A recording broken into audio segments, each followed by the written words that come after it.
زیادتی کروں گا اگر میں بھول جاؤں شکر گڑھ اور چونڈا کی اس ماں کو جس نے ان بچوں کو پیدا کیا تھا جنہوں نے جسموں سے بم باندھ کے ہندوستانی ٹینکوں پہ لیٹ گئے تھے. یہ پڑوس میں بھارت بیٹھا ہے, وہاں تک آواز تو جائے جناب. سبیلنا سبیلنا الجہاد الجہاد سبیلنا سبیلنا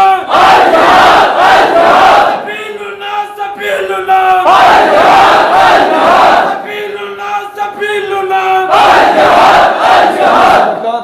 میرا ایک دوست ہے برطانیہ کا, وہ مجھے کہتا ہے کہ وہاں میں ایک سیکیورٹی کمپنی میں کام کرتا تھا, تو میرے ساتھ کچھ وہ جو انگریزوں میں کچھ کالے بھی ہوتے ہیں, بلیک امریکنز جنہیں کہا جاتا ہے, کچھ وہاں کے جو سیاہ فام ہوتے ہیں, تو وہ بھی سیکیورٹی گارڈ تھے. تو میرا کام تھا میٹ اینڈ گریٹ کرنے کا, کہ کوئی مہمان آتا میں اسے کہتا hello sir how are you, please go there یا کم ہیئر. ہوتا کیا, کہتا ہے کہ فلسطین پہ ظلم ہونا شروع ہو گیا, جارڈن میں ظلم ہونا شروع ہو گیا. تو وہ انٹرنیشنل نیوز تھی, تو بی بی سی پہ CNN پہ یہ خبریں چل رہی تھیں. اب کہتا ہے کہ وہ سارے جو سیاہ فام انگریز تھے وہ اسرائیل کی حمایت کر رہے تھے, میں کر رہا تھا فلسطین کی حمایت. ہماری روزانہ کھانے پہ بحث ہوتی تھی, کیونکہ وہاں تو ہر ملک کا بندہ اکٹھا رہتا ہے. اب کہتا ہے کہ اتنے میں ہماری جو سیکیورٹی کی کمپنی تھی اس کا اونر گورنمنٹ کا بھی ایک ملازم ٹائپ تھا, سینئر عہدیدار تھا. تو اسرائیل کا فورن منسٹر نے آنا تھا اس کا وزٹ کرنے. تو میرا کیا کام تھا, میرا کام یہی تھا کہ meet and greet sir how are you fine, اور ادھر آئیں ٹی سی چاپلوسی. کہتا ہے اتنے میں جب یہ اناؤنس ہوا کہ مسٹر فلاں, جو کہ پاکستانی جس دوست کی میں بات کر رہا ہوں, آپ نے اسے ریسیو کرنا ہے. اس نے کہا okay sir I will receive ہم, میری نوکری ہے, میری ڈیوٹی ہے. کہتے ہیں اتنے میں وہ آ گئے سارے جو میرے ساتھ بحث کرتے. کہتے اچھا جی آج وہ آ رہے ہیں تو آج سلوٹ کرو گے, بات سلام کرو گے, وہ ٹی سی چاپلوسی کرو گے. کہتے ہیں بس اس کا یہ کہنا تھا کہ میں نے کہا نو آئی ول سلیپ ہم, میں نے چڑھ مار دیں گا. کہتا ہوا کیا کہ وہ ادھر سے بھاگا, مینیجر کو بلایا. مینیجر نے کہا کہ کیا ہوا.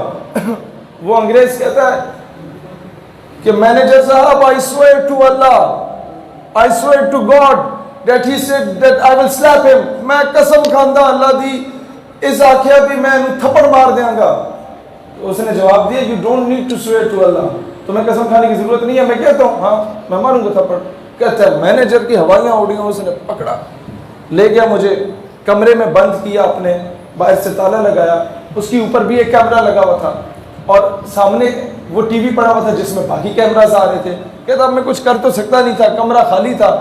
ایویں میں ہاتھ پاؤں میرے باندھے ہوئے تھے, تو میں اس ٹی وی کی طرف ہی دیکھ رہا تھا کہ جس میں سارے ریزلٹس آ رہے تھے.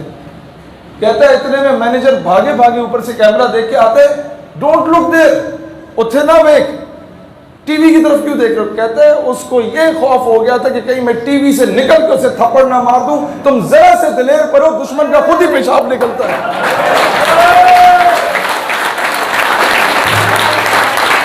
لہذا میں اپنی افواج سے, اپنی گورنمنٹ سے کہتا ہوں تمہیں اگر لشکر نہیں بھیجنے, فی الحال میں جانتا ہوں کہ کیا تقاضے ہیں, وہ نہ بھیجو. یہ جو اس چوک پہ غوری میزائل بنایا ہوا ہے, اس پہ کپڑا ہی مار دو نا تو آدھا کشمیر ایسے ہی واپس مل جانا ہے تمہیں. میں کٹن سیکٹر اور کرن سیکٹر میں گیا آزاد کشمیر میں, تو میرا اکثر میرے بڑا اللہ کی کرم نوازی ہے جو مجھے موٹیویشن ملتی ہے نا کہ بغیر سیکیورٹی کے ہم پھر رہے ہوتے ہیں. جب چاہے کسی وزیر اعظم کو سنا دی, جب صدر مملکت کو سنا دی, جب وہ الٹی سیدھی حرکت کرے, جب چاہے امریکہ سے پنگا لے لیا, جب چاہے جا کے ڈپلومیٹک انکلیو بند کر دیا, کوئی خوف ڈر ہی نہیں. تو اس کی ایک تو سب سے بڑی وجہ یہ ہے کہ میرے آقا میری بات بنائے رکھے ہیں صلی اللہ علیہ وسلم, اور بعد میں ایک وجہ یہ ہے کہ میرا ہر دوسرے تیسرے دن ان لوگوں سے ملنا ملانا ہوتا ہے جو کشمیر میں جہاد کر کے آئے, تو ان سے مجھے وہ موٹیویشن ملتی ہے. میں آپ کو ایک سچی بات بتاؤں, کوٹن اور کرن سیکٹر میں جب آزاد کشمیر وزٹ کیا، اکثر اس طرح کے وزٹ ہوتے ہیں، آپ نے خطاب کرنا ہوتا ہے، اکثر اس طرح کے وزٹ ہوتے ہیں کہ آپ ویسے جاتے ہیں، ذرا حالات کا جائزہ لے کے آتے ہیں. تو مجھے وہاں پر جو لوکلز ہیں وہ یہ کہہ رہے تھے کہ جب یہاں پر برف جمتی ہے اور ہمارے مجاہدین بارڈر کراس کیا کرتے تھے ماضی میں، مجھے کمانڈر الیاس کاشمیری کا، آپ میں سے کوئی جانتے ہیں انہیں؟ الیاس کاشمیری شہید. میں اب کیا کیا رونا رہوں کہ ہم لوگوں نے اپنوں کے ساتھ کیا کیا ظلم کیا.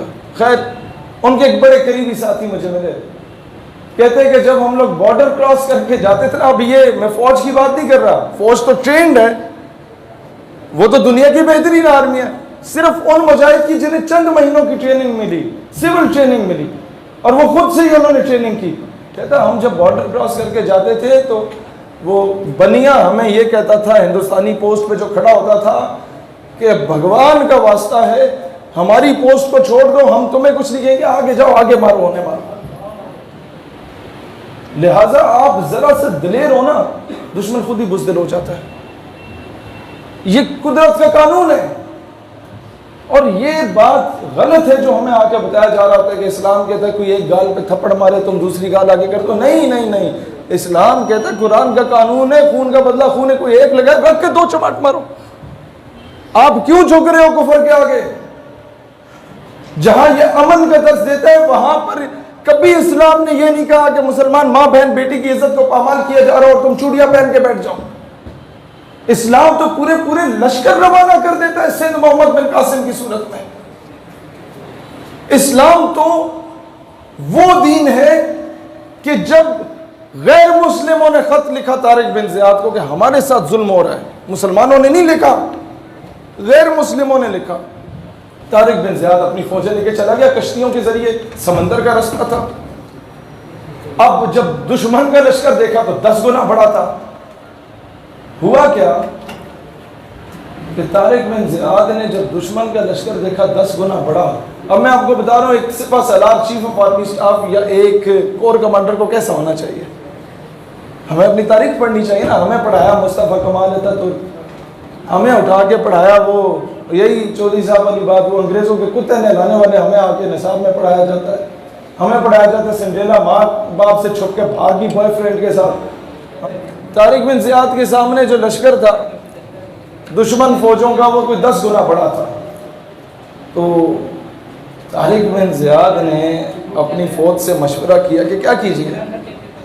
انہیں موٹیویٹ کیا، انہیں بشارت ہوئی. اب کور کمانڈر کیا کرتا ہے؟ کور کمانڈر طارق بن زیاد واپس جانے کا جو رستہ ہے وہ کشتیوں کا رستہ ہوتا ہے. وہ کشتیوں کو آگ لگا دیتا ہے اور کہتا ہے یا میں غازی ہوں گا یا میں شہید ہوں گا. یہ ہے آپ کے اکابرین. یہ چیز اپنے بچوں کو پڑھائیں. اور تیسری چیز